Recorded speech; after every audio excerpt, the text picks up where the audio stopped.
Hey everyone, we were intending to host Promise Keepers in Rochester this year as a virtual event in our sanctuary, but because of the global pandemic, and it's giving us an opportunity to do things very differently. And if you don't know, Promise Keepers invites men in our nation to face problems that can only be overcome when men of integrity, promise-keeping men like my friend here, Tom Trzynski, who's the director of Minnesota Adult and Teen Challenge.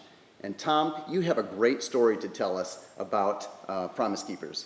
Can you share that with us? Hello, everyone.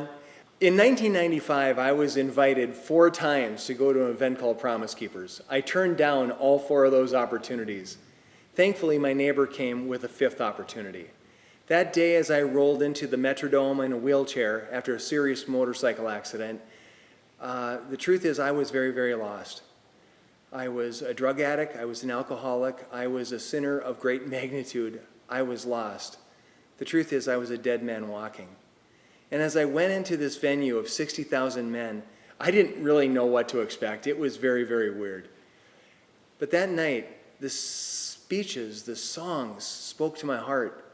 And then this guy from the Billy Graham Association got up, and he started talking about sin. And he started pressing buttons in me that I didn't want pressed. He started talking about a sin issue that was true for my life as well as the other men. But I was offended. I took my glasses off, I spun my wheelchair around, I said, I'm out of here. I wanted to flee, but I was on the floor of the Metrodome with 60,000 men. I'm not going anywhere.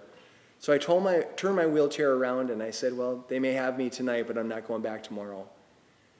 As I sat there, all of a sudden I started to cry. I didn't know what I was crying about. I've never cried in front of anyone before, much less a group of men.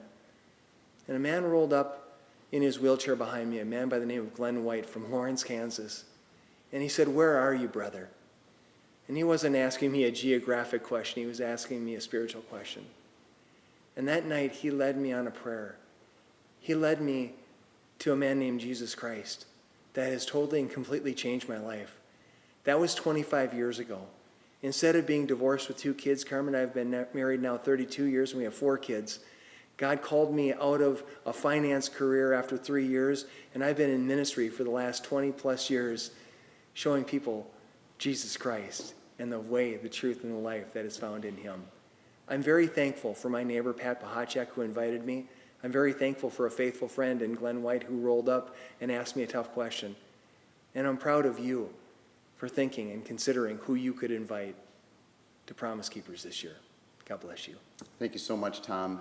We can't get together as a corporate fellowship during this time, but we are really looking forward to giving you the opportunity to sign up virtually and to host this in your home. I hope you can join us.